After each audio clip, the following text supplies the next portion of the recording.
artist wave tour, where the artists all open their individual studios to the public. Photographers, potters, sculptors, glass artists, obviously canvas, ink, oil. This is our 50th anniversary this year. We're celebrating. It's run strictly by the members. It's like a artist co-op where we take a little bit of commission of any artwork that's sold. There's just an embarrassment of riches in here in terms of art. There's everything, there's something for everyone. Well, my name is Janet, and it's Oddta, and Oddta is one damn thing after another. I'm a 3D artist, so this little old lady sits in the bush. That's you. That's me.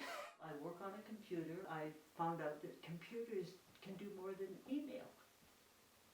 Who would have thought? Rings? Take a look at the rings. Wow. Oh, isn't that neat? Yeah. For a 77-year-old woman?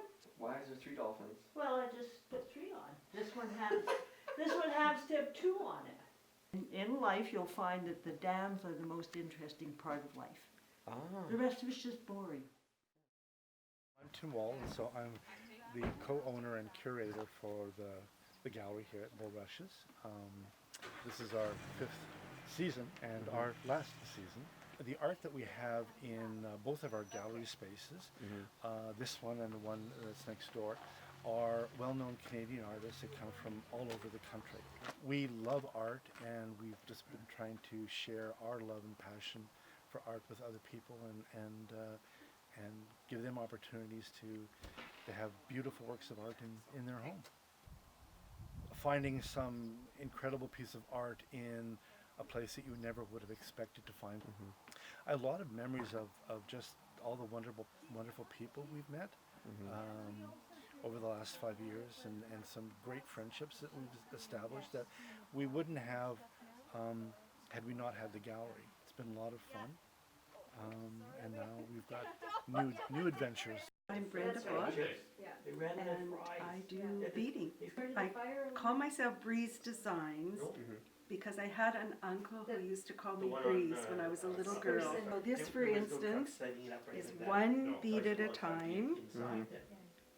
So pretty laid back. One bead at a time. One bead at a time with a needle and thread.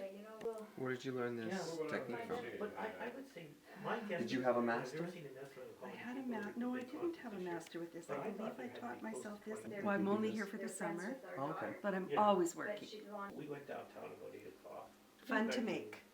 My name is Alan Lakavetsky, and I've been a potter for about 45 years now. There's a close connection as a potter to that process. It takes approximately 2 days to fire. The temperature is very high. When you look inside, it's like looking straight at the sun. I've always been an artist. I like the idea of making things that are useful, that people can use every day. I'm happy that I've done this, and if I had to do it all over again, I would do exactly the same.